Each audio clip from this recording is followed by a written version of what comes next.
প্রথম প্রশ্ন, এই 12 পাতার ফর্ম একজন মা বোনকে তার জেনুইনিটি দেখার জন্য কি প্রয়োজন, তার সংসারের খুঁটিনাটি এইভাবে তথ্য সংগ্রহ করা হচ্ছে কেন? 2, লক্ষ্মীর ভান্ডার কবে থেকে দেয়া হয়েছে, কত মাস অব্দি দেওয়া হয়েছে আপনারা জানেন। অন্নপূর্ণা ভান্ডার 1 জুন থেকে দেওয়ার কথা, মে মাসের বকেয়াটা কোথায়? 1 জুন থেকে বিজেপিকে প্রতিশ্রুতি মতো যে মা বোনেরা লক্ষ্মীর ভান্ডারের টাকা পান তাদের 3000 টাকা দিতে হবে। আপনারা স্ক্রুটিনি চালাতে পারেন, ভুল থাকলে বাদ দিন, কিন্তু নির্বাচনের আগে প্রতিশ্রুতি দিয়েছেন, এখন আপনারা আবার সেই ফর্ম ফিল আপের লাইনে চলে গেলেন। নোটবন্দিতে লাইন, ভোটার লিস্টের লাইন,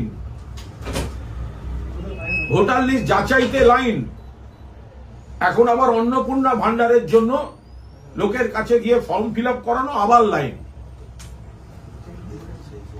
এক, অন্নপূর্ণা ভান্ডার 1 জুন থেকে সকলকে দিতে হবে। যারা লক্ষ্মীর ভান্ডার পান সেই মহিলাদের যা প্রতিশ্রুতি ছিল, আপনারা ভোটের আগে কিন্তু কোনো মাপকাঠির কথা বলেননি। ভোটের আগে কোনো মাপকাঠির কথা বলেননি। অনেক মহিলা আছেন তাদের প্রয়োজন নেই, তারা এমনিই নেন না। অনেক মহিলা আছেন তারা নেন না, তাদের হয়তো প্রয়োজন নেই, নেন না। কিন্তু এই যে 12টা পাতায় এতখানি খুঁটিনাটি কেন, কিসের জন্য? এইভাবে মানুষকে হ্যারাস করার কি মানে আছে? এর পরেরটা, তাহলে কোন মাস থেকে দেবেন, কবে দেবেন? যে মাস থেকে দেবেন সেই মাস থেকে কি মে মাসের বর্ধিত বকেয়াটা পাওয়া যাবে? সেটাও তো দিতে হবে। শুধু কথার জাগলারিতে ভুলিয়ে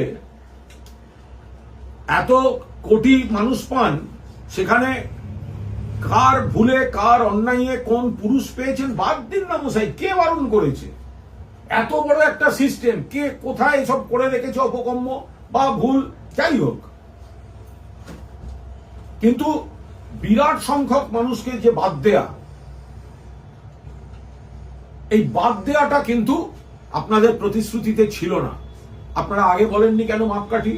আগে বলেননি কেন সকলকে দেওয়া হবে না? কেন বলেননি আগে যে সকলকে দেওয়া হবে না? ভোটের পর আমরা মাপকাঠি তৈরি করবো। তাহলে কি দাঁড়ালো? 1, ভোটের প্রচারের সময় যে ফর্মটা বিলি করা হয়েছিল সেটি দিয়ে মানুষকে ভুল বোঝানো হয়েছে, বিভ্রান্ত করা হয়েছে, খারাপ কথায় বললে প্রতারণা করা হয়েছে। কারণ ওই ফর্মটা কিন্তু অন্নপূর্ণা ভান্ডারের ফর্ম নয়। তখন বলা হয়েছিল এইটা ফিল আপ করলেই পাওয়া যাবে, এখন দেখা যাচ্ছে নতুন ফর্ম। নাম্বার 2, নতুন ফর্মে যে এত রকম তার 12 পাতার যে কুচির কাজ, কুটির শিল্প রয়েছে ওর মধ্যে, এটা ফিল আপ করা একদিকে যেমন সময় সাপেক্ষ, জটিল, অন্যদিকে গোটা পরিবারের এত তথ্য কি হবে? মমতা বন্দ্যোপাধ্যায়ের মূল যে স্পিরিটটা ছিল, যে বাংলার মা বোনেদের নিজস্ব হাত খরচা, নিজস্ব খরচাটা দেয়া, আজকে এই 12 পাতার অন্নপূর্ণা ভান্ডারের চক্করে লক্ষ্মীর ভান্ডারের মূল স্পিরিটটা, উদ্দেশ্যটা, সেটা বিঘ্নিত হয়ে যাচ্ছে না তো? আমাদের পরিষ্কার বক্তব্য, 1 জুন থেকে মা বোনেদের 3000 টাকা আপনারা যা প্রতিশ্রুতি দিয়েছেন দিতে হবে, কোনো বাদ চলবে না। নিশ্চয়ই স্ক্রুটিনিতে যদি দেখা যায় কোনো পুরুষের অ্যাকাউন্টে গিয়ে টাকা ঢুকেছে, ভুল হতে পারে, ঠিক হতে পারে, টেকনিক্যাল ফল্ট হতে পারে, বাদ দিন, কেউ বারণ করছে না। কিন্তু একটা দুটো জিনিসকে তুলে ধরে সামগ্রিকতাটায় দেরি করিয়ে দিয়ে ভোটের নির্বাচন থেকে সরে যাওয়া বা নির্বাচনী প্রচার থেকে সরে যাওয়া, এটা কোনো অবস্থাতে কাম্য নয়।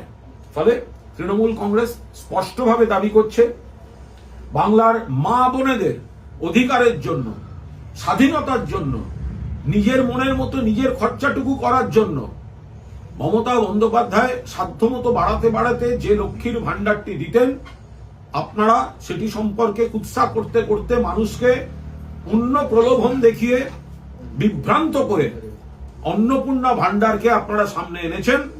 1 জুন থেকে বাংলার মা বোনেদের সকলকে বাংলার মা বোনেরা যারা লক্ষ্মীর ভান্ডার পান, স্ক্রুটিনিতে যার ভুল থাকবে বাদ, বাট ক্রাইটেরিয়া করে বাদ দেয়া, এই প্রতিশ্রুতি কিন্তু আপনারা ভোটের আগে দেওয়ার সাহস করেনি। দাঁড়িয়ে বলতেন যে আমরা লক্ষ্মীর ভান্ডার বন্ধ করে দেবো, অন্নপূর্ণার ভান্ডার আনবো, নতুন মাপকাঠি করে আনবো। আপনারা তো বলেননি। তখন বলেছেন যারা লক্ষ্মীর ভান্ডার পান তারা 3,000 টাকা করে পাবেন। এই হচ্ছে ফর্ম। মানুষকে ভুল বুঝিয়ে, মা বোনেদের বিভ্রান্ত করে, কিছু মানুষকে ভুল বুঝিয়েছে ভারতীয় জনতা পার্টি। আমরা এই ভুল বোঝানোর তীব্র নিন্দা করি।